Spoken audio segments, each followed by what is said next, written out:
Eu conheci o Paulo Henrique Amorim em Contagem.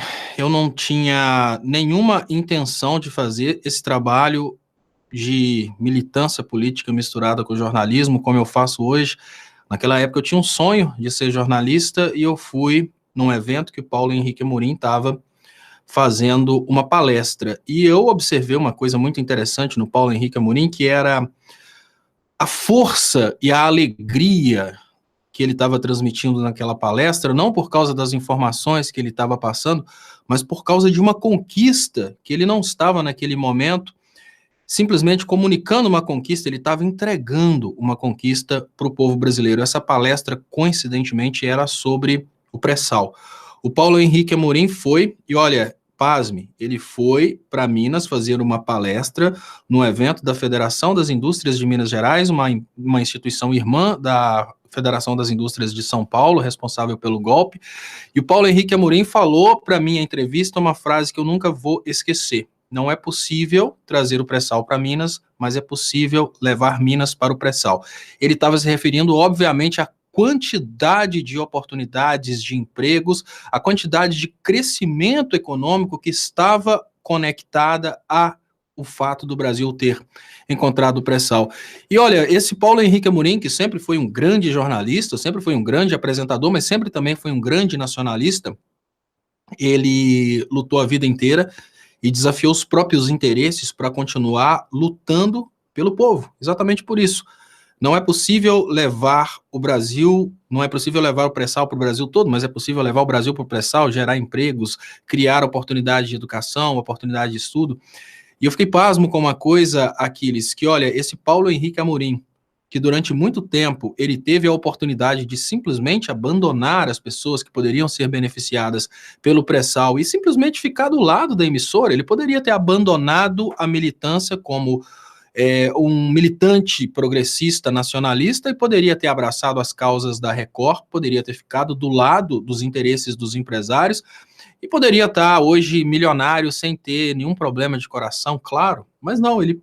Olha, o Paulo Henrique Amorim abriu mão de estar com os mais poderosos para lutar pelo Brasil, para lutar pelos mais humildes.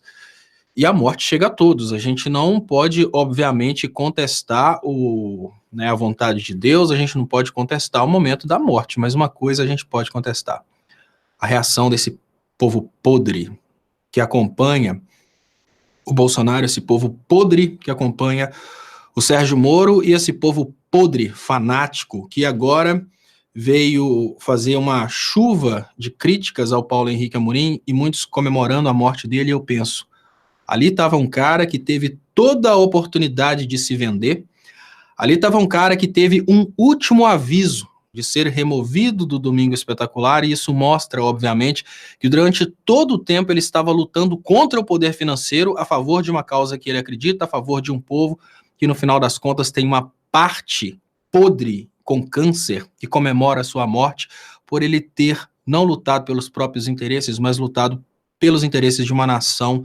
soberana, de uma nação grande. Hoje eu digo que o Paulo Henrique Amorim não perdeu absolutamente nada. O Paulo Henrique Amorim foi descansar num lugar muito bom. Quem perdeu, Aquiles, é o brasileiro, porque hoje nós temos duas mensagens da morte do Paulo Henrique Amorim. A primeira delas, ela é muito direta para o jornalista. Não esquenta demais, não. Não sofre muito, não. Sabe por quê? Porque você está sofrendo por um povo que parte dele vai comemorar a sua morte.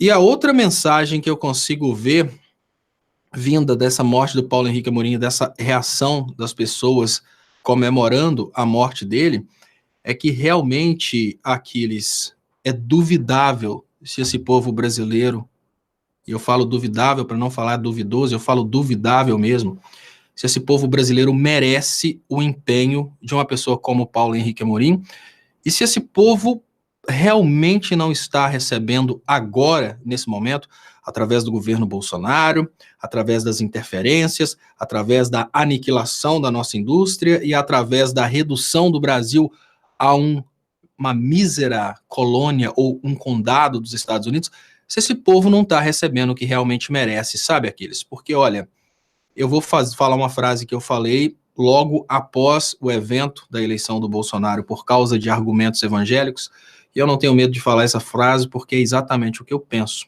O brasileiro limpou o botão com a Bíblia, no momento em que ele justificou-se na Bíblia para votar no Bolsonaro, tentando dizer que alguma coisa na Bíblia apontava para o Bolsonaro. O Bolsonaro, assim como os seus seguidores, assim como os seus comparsas, todos distantes, quilômetros ou anos-luz do Evangelho, pregam só doutrinações anticristo e conseguem, em nome de Jesus, votos na sociedade. É uma coisa completamente incompatível. E hoje nós chegamos a um ponto tão grande de fanatismo religioso que nós temos pessoas de instituições religiosas comemorando a morte de um jornalista que tentou durante todo esse tempo explicar uma coisa bem simples para a população. Você está sendo enganado. É um desabafo.